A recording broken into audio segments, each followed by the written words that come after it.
আইনের অপব্যবহারও হচ্ছে। যারা পুলিশ কর্মকর্তা তারা মনে করেন না যে জনগণের সেবক, তারা মনে করেন যে জনগণের প্রভু তারা।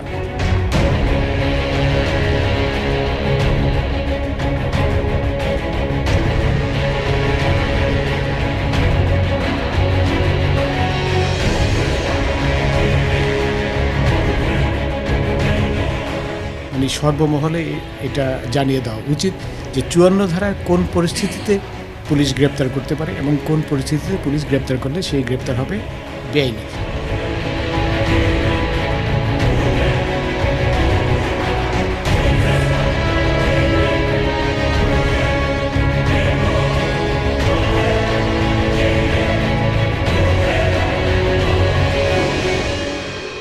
আইন তৈরি হয় মানুষের জন্য, কিন্তু কখনো কখনো এর ভুল ব্যবহারের কারণে আইন মানুষের দুর্ভোগের কারণ হয়ে দাঁড়ায়। এরকম একটি আইন হচ্ছে আইনের ৫৪ ধারা। কেনর এবারের বিষয় আইনের ৫৪ ধারা। আইন সম্পর্কে ধারণা না থাকলেও ৫৪ ধারা নিয়ে কম বেশি সবারই জানা আছে। সাধারণ মানুষের ধারণা সন্দেহজনক হলেই পুলিশ ৫৪ ধারা ক্ষমতায় যে কাউকে গ্রেপ্তার করতে পারে, কিন্তু ৫৪ ধারাই বলছে সন্দেহটা সুনির্দিষ্ট হতে হবে। এর জন্য কিছু শর্ত মানতে হয় পুলিশকে, যেমন মামলা করার মতো অপরাধ করলে, অপরাধের খবর বা অভিযোগ পাওয়া গেলে, ঘর ভাঙার যন্ত্র পাওয়া গেলে, সরকারিভাবে অপরাধী ঘোষণা হলে, চোরাই মালামাল থাকলে, পুলিশের কাজে বাধা দিলে, প্রতিরক্ষা বাহিনী থেকে পালিয়ে গেলে এবং গ্রেপ্তারের জন্য পুলিশের রিকুইজিশন পাওয়া গেলে। কিন্তু বাস্তব চিত্র একেবারেই ভিন্ন। এই বিষয়ে কথা হয় সর্বোচ্চ আদালতের বিভিন্ন আইনজীবী ও অবসরপ্রাপ্ত বিচারপতির সাথে। তারা ৫৪ ধারার সৃষ্টির বিষয়টি পরিষ্কারভাবে গণবান্ধব বলে অভিহিত করেন।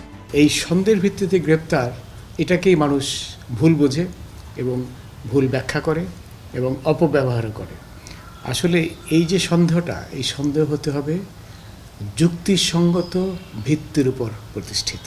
৫৪ ধারাটা হলো যে স্পেসিফিক আপনাকে দেখলো, আপনার অ্যাক্টিভিটি সন্দেহ হলো, সন্দেহ হওয়ার পরে স্পেসিফিক এই কোনো মামলা পাচ্ছে না, সেই মোমেন্টে আপনার বিরুদ্ধে ফার্স্ট অ্যারেস্টটা করতে পারে ৫৪ ধারায়। কিন্তু এটা দিয়ে আনলিমিটেড আনসার্টেন টাইম আটকে রাখতে পারে না। সংবিধানে বলা আছে যে কোনো অভিযুক্তকে তার বিরুদ্ধে সাক্ষ্য দিতে বাধ্য করা যাবে না। পুলিশ এ ধরনের বহু অন্যায় অবিচার করছে। তো এই মামলাটা ছিল তার বিরুদ্ধে, এবং পুলিশের এই ক্ষমতাগুলিকে সীমিত করা, এই ক্ষমতাগুলিকে স্বচ্ছ করা এবং এই ক্ষমতাগুলিকে জবাবদিহির মধ্যে আনা। সেখানে কতগুলো কোয়ালিফাইড ক্লজ ছিল, এই কারণে সন্দেহ হলে তাকে গ্রেপ্তার করতে পারবে পুলিশ ম্যাজিস্ট্রেটের প্রেরণা ছাড়াই। কিন্তু সময়ের বিবর্তন দেখা গেছে ব্রিটিশ ভারতে, তারপরে আমাদের যখন পাকিস্তান ভারতবর্ষ হলো, এই 54 মিসইউজ হতে শুরু। ফৌজদারি কার্যবিধির ৫৪ ধারা গণবান্ধব হলেও তার ব্যবহার নিয়ে আছে বিতর্ক। এখন সাধারণ মানুষের কাছে ৫৪ ধারা মানেই একটি আতঙ্ক, কারণ আইন শৃঙ্খলা বাহিনীর সদস্যরা সন্দেহভাজন কাউকে গ্রেপ্তার করলেও তা পরবর্তীতে অন্যদিকে নিয়ে যায়। কিছুদিন আগে সর্বোচ্চ আদালতের নির্দেশে এই ধারাতে সংশোধনী আনা হয়। এ নিয়ে কথা হয় সর্বোচ্চ আদালতের বিভিন্ন আইনজীবীদের সাথে। তারা জানান, আইন শৃঙ্খলা বাহিনীর সদস্য সহ সবাই আদালতের এই রায় মানতে বাধ্য। সুপ্রিম কোর্টের সর্বশেষ যে রায়টি হয়েছে, সে রায়ে ফৌজদারি কার্যবিধির ৫৪ ধারা, একই সঙ্গে ১৬৭ ধারা অর্থাৎ রিমান্ড নেওয়া এবং সন্দেহজনক হওয়ায় গ্রেপ্তার করার বিষয়ে বেশ কিছু দিক নির্দেশনা দেওয়া হয়েছে। এই দিক নির্দেশনাগুলো যদি ফলো করা হয়, অনুসরণ করা হয়, তাহলে ৫৪ ধারার অপব্যবহার থাকার কথা না। অপরাধীদের গ্রেপ্তার করা, তাদেরকে নিয়মিত মামলার আওতায় আনার পূর্ব পর্যন্ত যে মধ্যবর্তী সময়টা, এই সময় আইন শৃঙ্খলা রক্ষা বাহিনী যথাযথ পদক্ষেপ গ্রহণ করতে পারবে। পুলিশের কিন্তু আমাদের নাগরিকদের গায়ে হাত তোলার, নির্যাতন করার, মারামারি করার কোনো ধরনের কোনো আইনগত অধিকার নেই। এই সাংবিধানিক সুরক্ষাগুলি, পুলিশের ক্ষমতার অপব্যবহারগুলি, এই সবগুলি এই রায়ে ফুটে উঠেছে। যে রিসেন্টও আপনারা খুঁজলে পরে দেখবেন, খুব অতি স্পর্শকাতর একটি মামলায়, ঘটনায়, যেটা বাংলাদেশকে নাড়িয়ে দিয়েছে, সেই ঘটনায়ও আসামিদের প্রায় মাসাধিককালের বেশি সময়, তারও বেশি সময় হবে, ৫৪ ধারায় আটকে রাখা হয়েছে। এটা কিন্তু বেসিক্যালি ৫৪ ধারার অপব্যবহার না, ৫৪ ধারার মাধ্যমে আসামিকে ফেভার করা। অভিযুক্ত ব্যক্তিকে ফেভার করাও হয় কখনো কখনো, আর মূলত এটা ব্যবহার করা হয় জনগণের বিরুদ্ধে। এই সন্দেহের ভিত্তিতে বিনা পরোয়ানায় গ্রেপ্তারের ক্ষমতা কিন্তু পৃথিবীর প্রায় সকল দেশই আছে। সবচেয়ে বড় কথা হচ্ছে সন্দেহটা হতে হবে যুক্তিসঙ্গত সন্দেহ, যুক্তির উপর ভিত্তি করা সন্দেহ। ৫৪ ধারার অপব্যবহারের শিকার পুরান ঢাকার ব্যবসায়ী অরুণ। ১৯৯৮ সালের ২১ জানুয়ারি ডিবি পুলিশ তাকে বাসা থেকে তুলে নিয়ে যায়। সন্দেহ করা হয় তিনি ডাকাতির সাথে জড়িত, কিন্তু সন্দেহটা সুনির্দিষ্ট নয়। তুলে নেবার পর তার উপর চলে অমানসিক নির্যাতন। এরপর ৩২ জানুয়ারি ডিবি পুলিশের হেফাজতে মারা যান ব্যবসায়ী অরুণ। মারা যাবার পর ডিবি পুলিশ ২০,০০০ টাকার বিনিময়ে তার পরিবারের সাথে আপোস করতে চায়, কিন্তু পরিবার সেটিতে রাজি হয়নি। ধীরে ধীরে টাকার পরিমাণ বেড়ে ১ লাখে পৌঁছায়। সুইসাইড করেছে এই মর্মে কাগজে স্বাক্ষর দিতে চাপ দেয়া হয় নিহতের স্ত্রীকে, কিন্তু তাতেও অস্বীকৃতি জানানো হয় তার পরিবারের পক্ষ থেকে। তারপর চলে হুমকি। ঘটনার ১৮ বছর কেটে গেলেও এখনও তাদের দিন কাটে ভয়ে, আতঙ্কে। ৫৪ ধারায় গ্রেপ্তার হওয়া নিহতের পরিবার আসলে কি সঠিক বিচার পেয়েছিল? এখন তারা কেমন আছেন? আমাদের ওই এলাকায় একটা ক্লাব ছিল, সেই ক্লাবের পাশে একটা ও ক্লাবের হেড ছিল, ক্লাবের পাশে একটা বাড়িতে নাকি ৩-৪ দিন আগে ডাকাতি হয়েছে। সেই ডাকাতি হয়েছে, আর এমনিতে আওয়ামী লীগ করতো তো, এদের বিরোধী পার্টি কিছু লোক ছিল, ওই শেদ ধরে ওর মানে কেসটাতে ডাকাতি মামলায় ওকে ফাঁসায় দিছে। আমি এত হতভম্ব হয়ে গেছি যে কি করবো, কার কাছে যাবো সেটা বুঝতে পারছিলাম না। সেই রাতেই তো নিয়ে গেল, তারা নিয়ে গেল ভোরবেলা, একদম অনেক ভোরে। সূত্রাপুর থানার ওসি সে বাসায় আসছে, আসার পরে আমার বাড়ির ছেলেকে ডাকছে, ডাকার পরে তাদেরকে নাকি বলছে যে তাকে পঙ্গু হাসপাতাল নিয়ে যাওয়া হয়েছে, সে মারা গেছে। ৮ মাস পর আমাকে ডিবির লোকেরা আসছে, প্রায় ২-২.৫ ঘন্টা তাদের সাথে আমি অনেক তর্ক করছি যে ওরা বলছে আপনাকে ২০-৩০,০০০ টাকা দিব, ওরা আপনি একটা সিগনেচার করে দেন যে আপনার স্বামী নিজে আত্মহত্যা করছে। আমি সিগনেচার দিই নাই, তারা নিতে পারে না সিগনেচার আমার কাছে। তখন বলছে আপনি কাজটা ভালো করলেন না। তো সিআইডি অফিসেও আমাকে ডাকাইছে ২-৩ বার। তারা বলছে যে আপনাকে আমরা ১ লাখ টাকা দিব, দিয়ে আপনি এটা একটা মীমাংসা করে আসেন। তখন আমি বলছি আপনার ১ লাখ টাকা দেন, ৫ লাখ টাকা দেন, সেটা আমার বড় বিষয় না, কিন্তু আমি টাকা নিব না। যখন শুনছে যে ওর বাবা মারা গেছে, তখন দিয়ে মেয়ে চিৎকার দিয়ে মানে ও সেন্সলেস হয়েছে, সে ৭ দিন প্রায় এমনই ছিল। তাকাই তো শুধু চোখ দিয়ে পানি পড়তো, আর কিছু না, মানে সে লাস্টটাও দেখেনি। কিন্তু এখন কি বিচার যাবো, উপরওয়ালা যে বিচার করে সেই বিচার। এখন আমার আর কিছু কি চাইবো বলেন? আমার মতো যেন এমন কষ্ট দুঃখ কেউ না করে, এইটাই আমার চাওয়ার কিছু। ঢাকার আরেক নির্মম হত্যাকাণ্ডের শিকার শামীম রেজা রুবেল। ১৯৯৮ সালের ২৩ জুলাই রাজধানীর সিদ্ধেশ্বরী থেকে ইন্ডিপেন্ডেন্ট বিশ্ববিদ্যালয়ের ছাত্র রুবেলকে ৫৪ ধারায় গ্রেপ্তার করে ডিবি পুলিশ। পরে গোয়েন্দা পুলিশের হেফাজতে রুবেলের মৃত্যু হয়। রুবেলের হত্যা মামলায় তখনকার সহকারী কমিশনার মোহাম্মদ আকরাম হোসেনের বিরুদ্ধে মামলা হলে পরবর্তীতে আপিল বিভাগ মোহাম্মদ আকরাম হোসেনকে খালাসের রায়ের বিরুদ্ধে রাষ্ট্রপক্ষকে আপিল করার অনুমতি দিয়েছিল। মামলার রায়ে ২০০২ সালের ১৭ জুন ঢাকার অতিরিক্ত দায়রা জজ আদালত এসি আকরাম সহ ১৩ জনকে যাবজ্জীবন কারাদণ্ড দেন। ওই রায়ের বিরুদ্ধে উচ্চ আদালতে আপিল করেন আসামিরা। ৯ বছর পর খালাসের রায় পেয়ে ২০১১ সালের ৯ মে কারাগার থেকে মুক্তি পান তিনি। এছাড়া মামলার আরেক আসামি উপপরিদর্শক হায়াতুল ইসলাম ঠাকুরের যাবজ্জীবন কারাদণ্ডের আদেশ উচ্চ আদালতে বহাল থাকে। ওই রায়ের পর ২০১২ সালে আকরামের খালাসের বিরুদ্ধে রাষ্ট্রপক্ষ লিভ টু আপিল করে, যার উপর শুনানি শেষে পরবর্তীতে আদেশ দেয় আপিল বিভাগ। রুবেল হত্যার এত বছর কেটে গেলেও রুবেলের পরিবার কি স্বস্তিতে আছে? এখানে নিয়ে আসলে এখানে একটা ড্রেন ছিল, পরবর্তী সময় এটা নষ্ট ঠিক করে ফেলছি। তখন এখানে আসার পরে বলে রুবেল এখান থেকে চিল্লানো শুরু করলো যে আম্মা ভাবি কে আসছেন, আমার বাঁচান, এরা তো আমার মেরে ফেললো। তখন এই মেরে ফেলতেছে, তখন ওরা বলে যে কী ব্যাপার, তোর কাছে যে আমস আছে কোথায় আছে? বলে যে আমি মিথ্যা কথা বলছি, আমার আম্মা আমার কাছে আসার জন্যে, আমি বাঁচার জন্য এখানে আসছি। এখান থেকে টানতে এখানে নিয়ে আসছে। এখানে আসার পরে ইন দি মিনটাইম ওই যে আমার বাসার লোকেরা চলে আসে। চলে আসার পরে তারপর আমার ওই যে আমার ওয়াইফ অন্যান্য লোকেরা বলে যে আমাদের কেন দেবারে ধরে নিয়ে যেতেছেন, ওটা ছাড়েন, টানাটানি হিস্ট্রি করতে করতে ও একসময় নিচে পড়ে যায় এখানে। আমরা এত কষ্ট করে আমার ভাইদেরকে মানুষ করলাম, কিন্তু একটা কাজ যে কোনো যে কোনো কারণ ছাড়াই যে পুলিশ আমার ভাইটাকে বেঁধে ফেললো, এরকম যেন আর ঘটনা না ঘটে। আমরা এইরকম মৃত্যু কারো চাই না, বা সবার জন্য স্বাভাবিক মৃত্যু চাই। আমরা সবার কাছেই আমাদের অনুরোধ। মানে ওকে যখন ডিবি অফিসে নিয়ে গেছে তখন আমি এইসব করছি। আমি ডিবি অফিসের সাথে সাথে আমার ফ্রেন্ডের মোটরসাইকেল করে গেছি, যাওয়ার পরে দেখলাম যে ওর লাশটা গাড়িতে উঠাই ফেলতেছে। তখন মারা গেছে তা তো জানি না। তখন ওই গাড়ির পিছনে পিছনে মোটরসাইকেল করে আমি আর আমার বন্ধু গেলাম ঢাকা মেডিকেলে। ওরা যখন কিছু বলতেছে না কি হয়েছে, তখন লাশ ঘরে যে যখন জিজ্ঞেস করলাম ঢুকতে দেয় না। পরে বললো যে লাশ ঘরে তো মারা গেছে।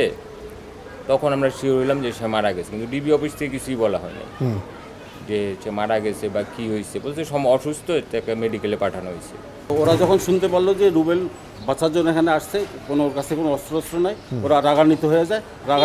এই পিলারের সাথে 5-6টা বাড়ি দেয়। বাড়ি দেওয়ার পর নিচে পড়ে যায়। নিচে পড়ার পরে বুটের 3-4টা লাথি দিয়া ওর যে সামনে যে গাড়িটা আসছিল ওই গাড়িতে উঠায় নিয়ে যায়। পিছিয়ে পিছিয়ে আমার আব্বা দৌড়াইতে থাকে, বলে যে ভাই আপনার কোথায় নিয়ে যাচ্ছেন? বলে আসে আমরা এসি আকরামের সাথে যোগাযোগ করেন। 1998 সালে রুবেল 54 ধারায় গ্রেপ্তার হয়। পরবর্তীতে ডিবি হেফাজতে তার মৃত্যু হয়। এরকম অনেক রুবেল রয়েছে যারা হয়তো মরেননি, বেঁচে আছেন দুঃসহ নির্যাতনের স্মৃতি নিয়ে।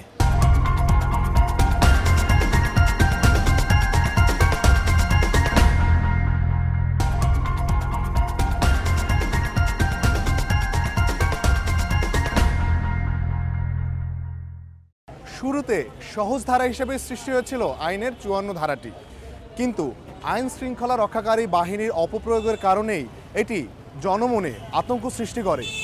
পরবর্তীতে সুপ্রিম কোর্ট এই আইনটিতে সংশোধনী দেন, কিন্তু তারপরেও জনমনে কোনো ধরনের আতঙ্ক কাটছে না কেন? ফৌজদারি আইনে বিনা পরোয়ানায় গ্রেফতার ও রিমান্ডে নিয়ে জিজ্ঞাসাবাদের বিষয়ে 54 ও 167 ধারার সবচেয়ে বেশি অপব্যবহার হয়েছিল বিএনপি জামায়াত জোট সরকারের সময়। তখন আওয়ামী লীগের নেতাকর্মী সহ সুশীল সমাজের হাজার হাজার নেতাকর্মীকে গ্রেফতার করা হয়। শুধু গ্রেফতার করেই ক্ষান্ত হয়নি তৎকালীন সরকার, রিমান্ডে নিয়ে শারীরিক ও মানসিক নির্যাতনও করা হয়। সেই সময় গ্রেফতার করা হয়েছিল অধ্যাপক মুনতাসির মামুনকেও। গ্রেফতার হওয়া সেই সময়ের কথা টিম কেনকে জানান তিনি। আমাকে অন্যান্য সবার মতোই গ্রেফতারি পরোয়ানা ছাড়াই গ্রেফতার করা হয় এবং বলা হয় যে আপনার সঙ্গে কথা বলবে। তাই আমি বললাম যে কেউ রাত্রে 2টার সময় কেউ কারোর কথা বলার জন্য ডাকা হয় না, সেটা অভদ্রতা, কিন্তু আপনারা গ্রেফতার করছেন, আমাকে নিয়ে চলেন। আদালতে বোধহয় তারা পরে 54 ধারা দেয়, শাহরিয়ার কবিরের ক্ষেত্রেও তাই দেয়। এবং আমাদেরকে নিয়ে যাওয়া হয়েছে নির্যাতনের জন্য, গায়ে হাত না উঠিয়ে যত রকমের নির্যাতন করা যায়, এবং আমাকে মেরে ফেলার চেষ্টাও করা হয়েছে সেই রমনার এই ডিটেকটিভ ব্রাঞ্চ অফিসে। পুলিশের পক্ষে করা যাবে না এমন কোনো কাজ সম্ভব নয়, এটি আমার অভিজ্ঞতা। পরবর্তীকালে অবশ্য তারা আমার নামে চাঁদাবাজি, আগ্নেয়াস্ত্র বহন থেকে শুরু করে যা যা মোটামুটি করা যায় সেগুলি দিয়েছিল। আমার মনে হয় আমার বন্ধু শাহরিয়ার ক্ষেত্রে একই করেছে।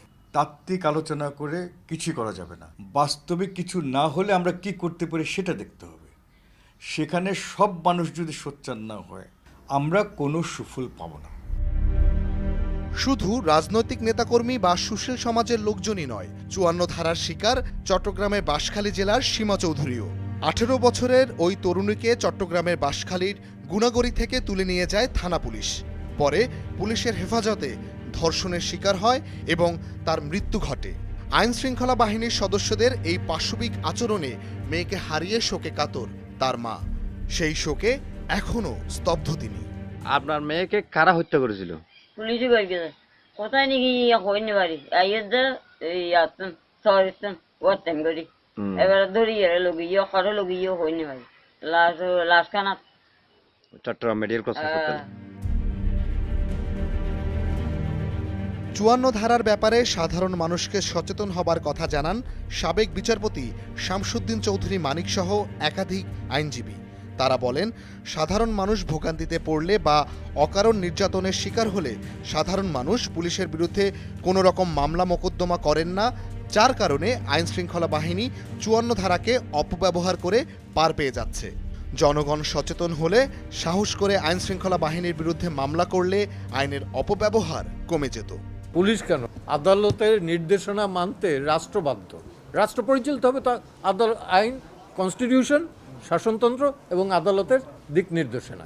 গ্রেফতারের সাথে সাথে ওই কারণ তাকে পুলিশকে ডায়েরিতে লিপিবদ্ধ করতে হবে এবং এইগুলি না করে অ্যারেস্ট করলে নিম্ন আদালত তাকে সাথে সাথে জামিন দিবে এবং সে যদি ক্ষমতার অপব্যবহার করে, যে এর মধ্যে নির্যাতন করে, শারীরিকভাবে তাকে নির্যাতন করে, তাহলে যে নির্যাতিত ব্যক্তিকে আদালতের সামনে নেওয়া মাত্র বলতে হবে যে আমাকে নির্যাতন করেছে, আমাকে চড়থাপ্পড় মেরেছে, আমাকে ভয় দেখিয়েছে, আমার কাছে টাকা চেয়েছে।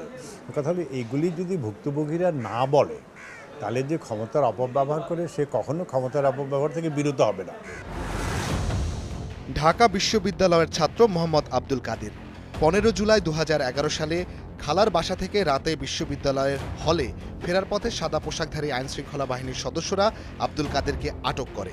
তারপর তাকে মারধর করা হয় এবং থানায় নিয়ে যাওয়া হয়। আব্দুল কাদের নিজেকে ছাত্র পরিচয় দিয়ে নিরপরাধ দাবি করলেও ওসি হেলাল উদ্দিন তার উপর অমানসিক নির্যাতন চালান। পরে দৈনিক যুগান্তরে আব্দুল কাদেরের গ্রেফতারের সংবাদ দেখে সাবেক বিচারপতি শামসুদ্দিন চৌধুরী মানিক রুল ইস্যু করেন এবং পুলিশের আইজিকে মামলা করার নির্দেশ দেন। পুলিশ গ্রেপ্তার করে তাকে নিয়ে গেল এবং ভীষণ অমানবিক অত্যাচার তার উপরে করা হলো। তো পরদিনই আমি এটা পত্রিকায় দেখলাম, দেখার পরেই আমি রুল ইস্যু করলাম। আমি কাদের এবং সেই পুলিশ ইন্সপেক্টর দুজনকেই তলব করলাম। কাদেরের শরীরে যে অত্যাচারের নির্যাতনের চিহ্ন ছিল সেটা দেখে আমি সেদিনই পুলিশের আইজি সাহেবকে নির্দেশ দিলাম যে সেই পুলিশ কর্মকর্তার বিরুদ্ধে মামলা করা যেন হয়। তো আইজি সাহেব মামলা করলেন এবং গত মাস 6 আগে বোধহয় সেই মামলা শেষ হয়েছে। সেই পুলিশ ইন্সপেক্টরের 4 বছর জেল হয়েছে। তো সেখানে 54 ধারায় তাকে গ্রেপ্তার করা হয়েছিল। নেহায়েত একটি কি বলে অযৌক্তিক সন্দেহ, মন গড়া সন্দেহের ভিত্তিতে এইভাবে কিন্তু গ্রেপ্তার করা যায় না। এই ধরনের গ্রেপ্তার সম্পূর্ণ বেআইনি। 54 ধারায় যদি মন গড়া সন্দেহের ভিত্তিতে গ্রেপ্তার করা হয় তাহলে দেওয়ানি, ফৌজদারি উভয়বিধ আপনার প্রতিকারের বিধান রয়েছে। পরবর্তীতে ওসি হেলাল উদ্দিন দোষী সাব্যস্ত হওয়ায় 4 বছরের সাজা হয়। সেই দুর্বিষহ ঘটনা এখনো ভুলতে পারেননি আব্দুল কাদের। এখন কেমন আছেন আব্দুল কাদের? যখন আমি এখানে আসি তখন কিছুক্ষণ পরেই দেখলাম যে কিছু লোক ধরেই আসতেছে, 2-3 জন ধরেই আসে এবং একজন আমাকে পিঠে আঘাত করে। তখন আমি আমার পরিচয় দিই, আপনারা কারা? আমি তো আমার খালাম্মা বাসা থেকে আসছি, প্রয়োজন হলে আমার খালাতো ভাইকে ফোন করতে পারেন, আমি হলে যাচ্ছি। ফজলুল হক মুসলিম হলে আমি থাকি, ঢাকা বিশ্ববিদ্যালয়ে পরিচয় দিই। ঢাকা বিশ্ববিদ্যালয়ের পরিচয় দেওয়ার পর ওরা খুব ক্ষিপ্ত হয়ে যায়। 2-3 জন পিটানোর পর আমি একবারে শুয়ে পড়ি ইয়াতে। তখন আমাকে কয়েকজনে ধরে একটা গাড়িতে তুলে পরে জানলাম যে ওরা খিলগাঁও থানায় নিয়ে যায়। আমি ওখানে কাতরাইতে থাকি আর কি, চিৎকার করতে থাকি। ওসি সাহেবের কক্ষে যখন নিয়ে যায় কয়েকজন ধরে, আমি তো উঠতে পারতেছি না, তো একজন ধরে নিয়ে যাচ্ছে। সে তো বিশাল ডাকাত, তার মুখ থেকে তো এমনি সহজে কিছু। সে পরক্ষণে একটা চাপাতি হাতে নিয়ে সে আমাকে বলে যে দেখি চাপাতিতে ধারা আছে বলে সে আমার পিছনে কোপ দেয়। তো পরে প্রায় 10-15 মিনিট পরে আমাকে ওই তাদের কিছু কাপড় টাপড় দিয়ে বেঁধে পাশে একটা ক্লিনিকে নিয়ে যায়। যখন পরবর্তীতে আমি জানলাম যে আমার বিরুদ্ধে এই ডাকাতি, ছিনতাই এই মামলাগুলো দেয়া হয়, তখন আমি নিজেকে খুব অসহায় যে একটা নিরপরাধ মানুষ, তাহলে কি দেশে বিচার বা কি নাই, মানে তখন নিজেকে খুব অসহায় মনে হচ্ছিল। যে তখন মনে হয়েছিল হয়তো সুস্থ জীবনে ফিরে আসতে পারবো কিনা, তখন নিজের মধ্যে খুব সংশয় বোধ করতাম। তারপরও যে আমি বিচার পেয়েছি তাতে আমি খুশি যে আমি একটা সত্যের একটা বিচার পেয়েছি। আব্দুল কাদের ঢাকা বিশ্ববিদ্যালয়ের ছাত্র। 2011 সালে খালার বাসা থেকে হলে যাবার সময় কাকরাইলের পুলিশের কিছু সদস্য তাকে 54 ধারায় গ্রেপ্তার করে এবং তার উপরে চালানো হয় পাশবিক নির্যাতন। আব্দুল কাদেরের মতো আর কারো জীবনে অন্যায়ভাবে পুলিশের নির্যাতন না আসুক, এখন প্রত্যেকের এই প্রত্যাশা।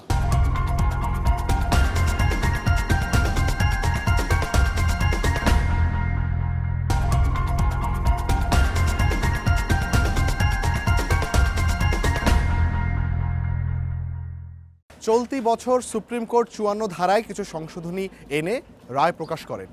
এই নিয়ে আমরা কথা বলবো থানা পর্যায়ে, জানার চেষ্টা করব পুলিশ সে রায়ের কথা জানেন কিনা, মানছেন কিনা। সর্বোচ্চ আদালতের সর্বশেষ রায় নিয়ে টিম কেন প্রতিক্রিয়া জানতে চায় মিরপুর পল্লবী থানার ওসি মোহাম্মদ দাদুন ফকিরের কাছ থেকে। তিনি এই রায়ের সঠিক বাস্তবায়নের গুরুত্বের কথা জানান।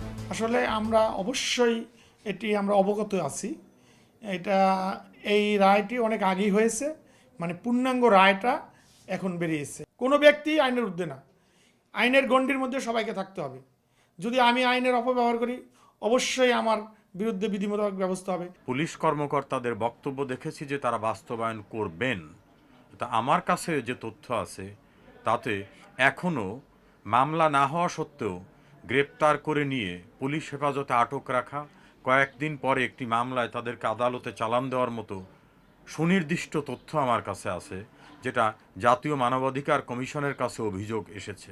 যে প্রক্রিয়ায় দায় সারাগোছের কথাবার্তা বলা হচ্ছে এটা সত্যি সত্যিই আশঙ্কাজনক, আতঙ্কজনক এবং এটা কোনোভাবেই কাঙ্ক্ষিত না।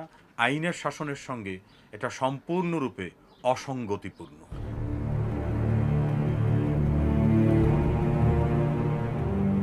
প্রধান বিচারপতি সুরেন্দ্র কুমার সিনহার নেতৃত্বে ৫৪ ধারার সংশোধনীতে উচ্চ আদালত একটি রায় দেয়। এতে রাষ্ট্রপক্ষের আইনজীবী ছিলেন অ্যাটর্নি জেনারেল মাহবুবে আলম ও অতিরিক্ত attorney general Murad Reza. Writ আইনজীবীর পক্ষে ছিলেন জ্যেষ্ঠ আইনজীবী ডক্টর কামাল হোসেন ও এম আমিরুল ইসলাম, সঙ্গে ছিলেন আইনজীবী সারা হোসেন। উচ্চ আদালতের রায়ের পর সর্বোচ্চ আদালতও এই রায় বহাল রাখেন। তবে অনেক ক্ষেত্রে এই আদেশ মানা হয় না। যদি স্বরাষ্ট্র মন্ত্রণালয় ও আইন মন্ত্রণালয় সম্মিলিতভাবে ৫৪ ধারার বাস্তবায়নে কঠোর পদক্ষেপ নেন, তাহলে জনগণের ভোগান্তি অনেকাংশে কমে যাবে বলে মনে করেন কয়েকজন আইনজীবী। সুপ্রিম কোর্ট গাইডলাইন দিয়েছে, এই সমস্ত কথা বলেছে, এটাকে বাস্তবায়ন করবে সরকার। কারণ সরকারের সদিচ্ছা যদি থাকে বাস্তবায়ন করার, তাহলে এই গাইডলাইনগুলো কী কী সেগুলোকে গেজেট আকারে প্রকাশ করতে হবে, প্রতি থানায় থানায় পুলিশের কাছে দিতে হবে, অ্যাওয়ারনেস ডেভেলপ করতে হবে। কারণ আপনি জানেন আমাদের দেশের পুলিশ সুপ্রিম কোর্টের জাজমেন্ট দেখলে বলে যে না এটা আমরা পড়তে পারি না, জানি না, বুঝি না। আর যদি স্বরাষ্ট্র মন্ত্রণালয় থেকে একটা নির্দেশনা দেয়, বলে যে না এটাই আমাদের আইন, আমরা এরকম দেখেছি। সচিব আইন মন্ত্রণালয়, সচিব স্বরাষ্ট্র মন্ত্রণালয় প্রত্যেককে কপি দিতে হবে যেন তারা এগুলো মানে। এই নির্দেশনা দেওয়া হয়েছে। এখন যারা মানবেন, যারা এই নিয়ে কাজ করবেন, যারা মানুষকে গ্রেপ্তার করবেন বিনা পরোয়ানায়, তাদের কাছে এই গাইডলাইনগুলো যেতে হবে মিনিস্ট্রির মাধ্যমে। সরকারি প্যাট্রোনাইজেশনে, আদালতের প্যাট্রোনাইজেশনে এবং উচ্চ আদালতের কন্ট্রোলেই এই প্যাট্রোনাইজেশনগুলো, এই উদ্যোগটা নেওয়া হয়েছে। দু একটা ঘটনা ঘটছে, কিন্তু যে অতিমাত্রায় ছিল সেই মাত্রায় কিন্তু এখন আর নেই। এটার অন্যতম কারণ হলো যে আমরা এই উচ্চ আদালতের এই দিক নির্দেশনা। অভিযোগ না করলে তো আর পুলিশের শাস্তি হবে না। এখন আমরা যদি নাগরিকভাবে একটু সচেতন হয়ে পুলিশের বিরুদ্ধে যে অভিযোগগুলি আদালতে না আনি, তাহলে কিন্তু পুলিশের অন্যায় আবার নির্যাতন চলতেই থাকবে। পুলিশকে প্রশিক্ষণ দেওয়া এই আইনগুলোর ব্যাপারে, বুঝলেন, সব আইনের ব্যাপারেই, শুধু ৫৪ ধারাটা পড়লেই হবে না, ৫৪ ধারার ব্যাখ্যা কী সেটাও পুলিশকে জানাতে হবে। সকলেই যদি আইন সচেতন হয়, যে জন্য আমি মনে করি যে আমাদের এটা জানানো দরকার সর্বমহলে, সব মানুষকে, তখন মানুষ সচেতন হবে। সবাই যখন সচেতন হবে, সোচ্চার হবে, তখন পুলিশও সচেতন হয়ে যাবে।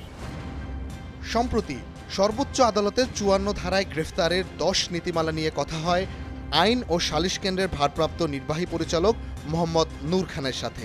তিনি জানান, রাজনৈতিকভাবে সচেতন না হলে এই ধারার নীতিমালা দিয়ে কোনো কাজ হবে না, সাধারণ জনগণের দুর্ভোগ কমবে না। পরিবার থেকে দাবি করা হচ্ছে যে তাকে তুলে নেওয়া হয়েছে বা অমুক দিন থেকে সে নিখোঁজ, কিন্তু দেখা যায় তারপর 1 মাস 2 মাস বা 7 দিন পর তাকে নতুন করে মামলায় দেওয়া হচ্ছে। অর্থাৎ তাকে সবেমাত্র গ্রেপ্তার করা হয়েছে বা জাস্ট কিছুদিন, মানে একদিন আগে তাকে গ্রেপ্তার করা হয়েছে, এই বলে কোর্টে চালান দেওয়া হয়। আইন শৃঙ্খলা রক্ষাকারী বাহিনীকে রাজনৈতিকভাবে ব্যবহার না করা, আইন শৃঙ্খলা রক্ষাকারী বাহিনীর ভিতরে যে সমস্ত এই ধরনের কর্মকাণ্ডের সাথে যারা যুক্ত তাদেরকে চিহ্নিত করে বিচারের আওতায় নিয়ে আসা। 2004 সাল থেকে এ পর্যন্ত বেশ কয়েক হাজার মানুষ আপনার গুম হয়েছেন ক্রসফায়ার বা বন্দুকযুদ্ধের নামে কোড আনকোড হত্যাকাণ্ডের শিকার হয়েছেন, অনেকে এখনও মিসিং আছেন। আমরা হিউম্যান রাইটস অর্গানাইজেশনের তরফ থেকে বারবার সরকারের কাছে দাবি তুলেছি যে একটা কমিশন করা হোক বিচার বিভাগীয়, যে কমিশন দেখুক যে আসলে এই লোকগুলোর ভাগ্যে কি হয়েছে, কারা তাদেরকে উঠিয়ে নিয়েছে। তবে হাইকোর্টের এই নির্দেশনার ফলে একটা রক্ষা কবচ কিন্তু জনগণের হাতে এসছে, যে এইটিকে ব্যবহার করে সে হয়তো ন্যায্য বিচার ভবিষ্যতে পেতে পারে।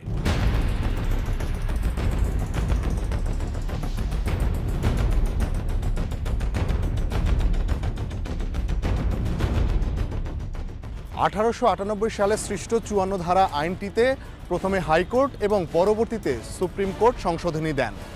সিনিয়র আইনজীবীদের মতে যদি আইন মন্ত্রণালয় এবং স্বরাষ্ট্র মন্ত্রণালয় একসাথে এর সুষ্ঠু বাস্তবায়নের উপরে নজর দেন, তাহলেই এই আইনটির সুফল সাধারণ মানুষ পাবে। দেশের মানুষ ৫৪ ধারাতে আর হয়রানির শিকার হবে না এবং জনগণ এর সুফল পাবে, এটিই এখন সবার প্রত্যাশা।